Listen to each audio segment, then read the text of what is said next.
Hello, this is Kirsty and Helen from Age Concern, and I've had a little bit of an association with Age Concern during my mayoral year. I do remember going to one of your afternoons at Church Cottage, I think it was. I had a great time. It was just so lovely, because I knew quite a few of the people as well. I'm a little bit in that age bracket. And it's really lovely. I know you do fantastic work around Basingstoke, but as with all of us, the pandemic months have just given us extra things to do and think about. And like everyone else, I suppose you just got to have to decide on the hoof how you're going to handle it. But I'm sure everybody's done brilliantly in Age Concern. But Kirsty, you especially wanted to nominate Helen for some of the special stuff that she's been doing for people during lockdown. Do you just want to briefly say why you've nominated her? Yes, right at the beginning, I was very aware that people were going to be isolated. They haven't got the computer connections, and I came up with the idea, a letter from a friend, and Helen and two others, but Helen particularly, picked up the gauntlet despite her own family situation and having to be split from family and things. And she has been an absolute star throughout the time. Doing the editing. Many of them she has written herself, has put the time in, has done the research, supplied the photographs as well, and they have meant so much. And on top of that as well, she picked up a group that she used to run but had stopped running. She picked up the calls. One of the things that we put in right from the start was calling those that we would see normally at a social group. So she's been calling 17 households, most of them living on their own, each week, and having a chat, and she'll say a bit more, but I know she has given so much time. It's amounting, I think I'm right in saying we're at 60, or are we more than that now, Helen, but she will confirm.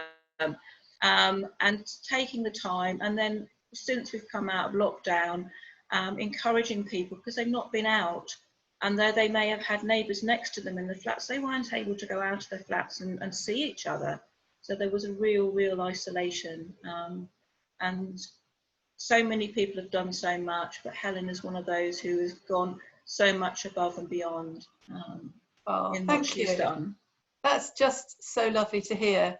As you can imagine, we've heard all sorts of stories over this last few weeks about how people have just really gone out of their way to find ways to help people. And Helen, it sounds like you've been absolutely brilliant. Have you enjoyed it?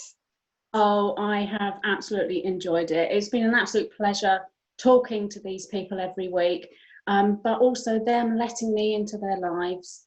You know, and I probably know too much about them all now after 19 weeks of ringing them, and you know, they have become close friends to me. And yeah, you know, it's just been, I've just, Kirsty has sort of said, right, you can start, easing off, and I say, no, just one more week, so we are now dropping it to sort of every 2 weeks, just, because they are starting to get out.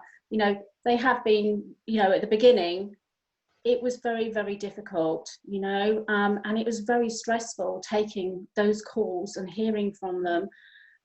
Because they were worried about family, they were worried how they were going to cope, relying on other people. The middle months were more sort of acceptance, and then it was worry again of how they were going to get out, and and everything's changed out there. There was one lady that hadn't been out for 4 months, literally had nobody in her flat, hadn't even gone out for fresh air. So it was trying to encourage her just to go out to a bench, sit on that bench outside, just get a bit of fresh air. So, and gradually over the last couple of weeks, she is seeing her family again. So yeah. Oh, that's brilliant. I mean, you make a good point. I think when elderly people especially have been in isolation for so long, I think as with a lot of us, there's a little bit of fear about going out again. It's something you haven't done for a long time. And, the thought of the virus is quite frightening as well. So you've just been encouraging them just step by step, just to get out there a little bit.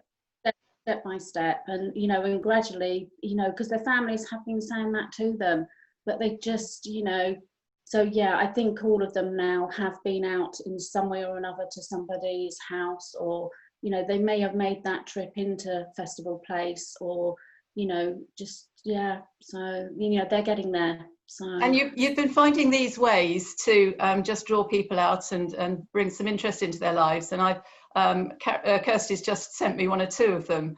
I've seen the bumper newsletter.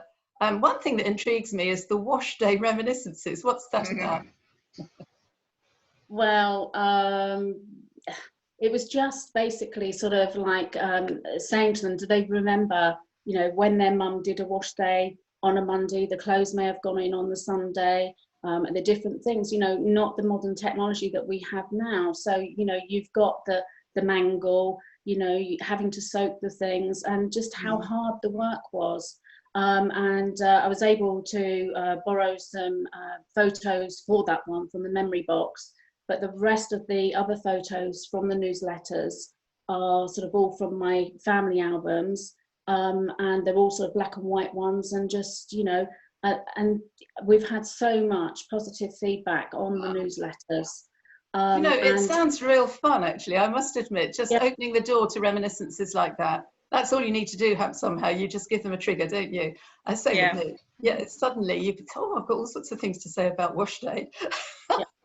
They've been a good, they've been a good tool for the conversations as well, haven't they, Helen? People have said it's been a way of having a conversation, especially in the early days.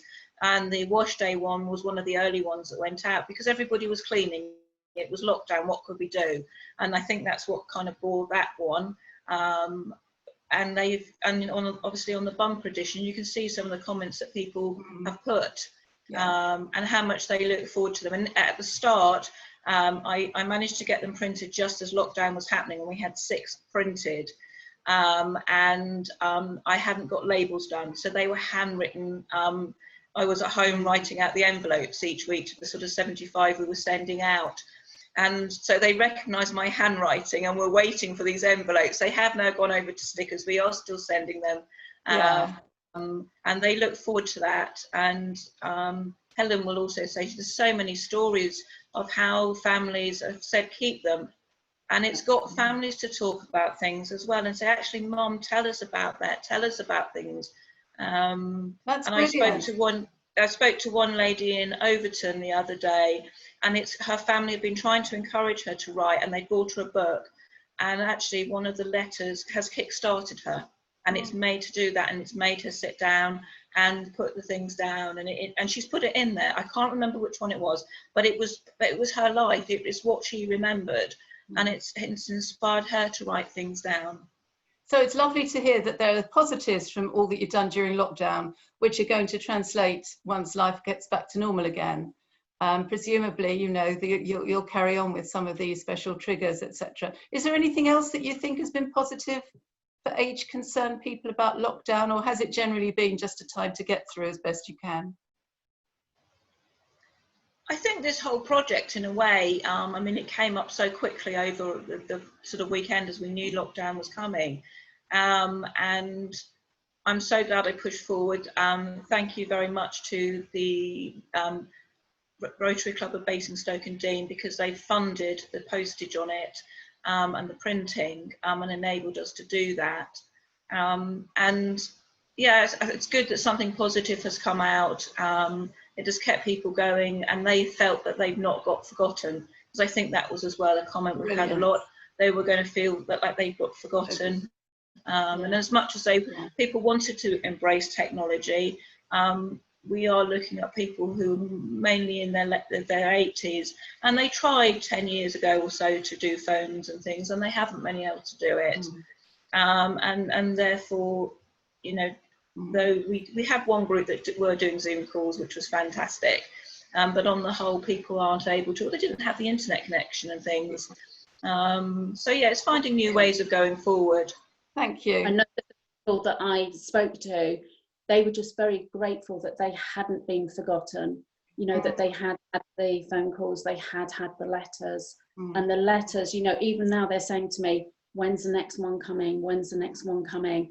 And in some of the letters, I rang some of the members and I asked for their memories, so that also included them with their memories about school days and, you know, and different things like that. So, Yeah, brilliant. I mean, you know, obviously we all like getting phone calls and letters anyway, but when you're elderly and you're in lockdown, isolated, every phone call, every letter, every communication must be just an absolute godsend. So well done, Helen. I think honestly you've done so good. So this is my big thank you. It's not, obviously it is to the whole of Age Concern. Even when it's not lockdown, you just do such a fantastic job, you really do. And so Kirsty and everybody else who works at Age Concern, but a special thank you to Helen, because it sounds like you've absolutely done brilliantly over this time, and you've kept people going. I've done it with the support of Kirsty and the team, and as you say, this is for everybody in Age Concern, because we are a very tight team, and we work hard for all the members. I can see you both just love it, don't you? Bless you both. We do, yes, thank you. I'll have to say goodbye now, but a big thank you, and I'm sure we'll be meeting face to face before my time as mayor is over. I hope so. Okay. Lovely to see you. We look forward to it. Thank you very much. Bye-bye. Thank you. Bye. Bye.